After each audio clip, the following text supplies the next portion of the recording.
अपनी सभ्यता को, अपनी संस्कृति को, अपनी सरोकारों को, अपनी मान्यताओं को, अपनी परंपराओं को जिंदा रखने के लिए सड़क पे नहीं निकलेगा। इस देश में हर रोज श्रद्धा, अंकिता, निकिता, रूपेश पांडे हो रहे हैं, होते रहेंगे। सरकार की अपनी एक लिमिटेशन है, कानून की अपनी एक लिमिटेशन है। जब समाज कायर और डरपोक हो जाता है तो चोर उठाई गिरे न सिर्फ श्रद्धा की हत्या करते हैं बल्कि सड़कों पे निकल करके इस देश की सत्ता और व्यवस्था को चुनौती देते हैं। पुलिस इस देश की मूक दर्शक इसलिए बनी रहती है कि पुलिस को वो अधिकार ही प्राप्त नहीं है। और क्योंकि मार्बल नगरी किशनगढ़ ज़िला अजमेर में आप लोगों ने मुझे कल अपनी बात रखने के लिए बुलाया है। कल 26 नवंबर है। कई सालों से पहले हम जानते थे कि 26 नवंबर भारत का संविधान दिवस है। और आप क्या कोइंसिडेंस देखिए कि इसी 26 नवंबर को पाकिस्तान द्वारा प्रायोजित भारत के कुछ नेताओं द्वारा मिल करके भारत की कॉमर्शियल नगरी, आप कह सकते हैं कि कसाब अंदर कैसे आया, तो ज़रूर कहीं चूक रही होगी।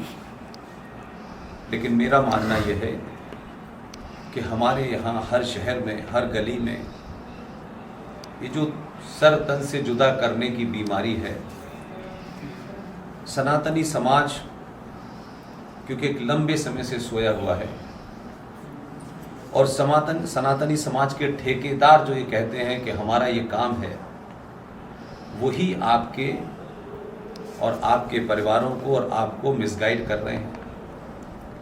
और हमेशा ध्यान रखिए कि सनातनी समाज ने अनादिकाल से तर्कों का जवाब तर्कों से दिया है और हथियार का जवाब हथियार से दिया है। चाहे मर्यादा पुरुषोत्तम राम रहे हो या भगवान कृष्ण रहे हो या परशुराम रहे हो, लेकिन हमारे यहाँ एक लंबी फौज चाटुकारों की खड़ी की गई है। वो कथावाचक भी हैं, वो ठेकेदार भी हैं, वो राजनीतिक दल भी हैं और अनंत हजारों लाखों की संख्या में गली गली हमारे यहाँ संगठन है। लेकिन कोई भी आपको वर्तमान स्थिति में तर्कों पे, तथ्यों पे कोई बात नहीं बताना चाहता।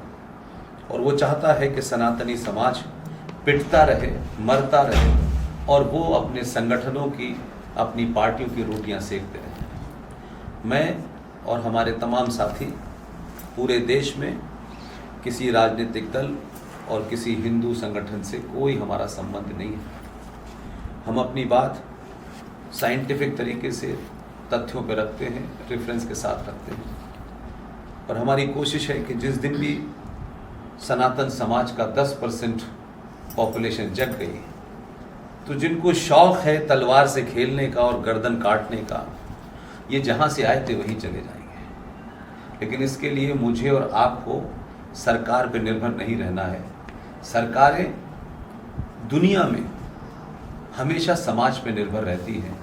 एक भारत देश ऐसा है जहां भारत राष्ट्र सरकारों पर निर्भर है, और वो इसलिए है कि हम ये समझते हैं कि सरकार ही सब चीज़ की कुंजी है। हम हर चीज़ पे कानून बनवाते हैं, हर चीज़ पे मांग करते हैं। सरकारों के कानून बहुत कमजोर पुलिस को गवर्न किया जा रहा है। 1861 के कानून से आज भी एविडेंस एक्ट वही चल रहा है। तो हम झूठे भी हैं, लालची भी हैं और कायर भी हैं।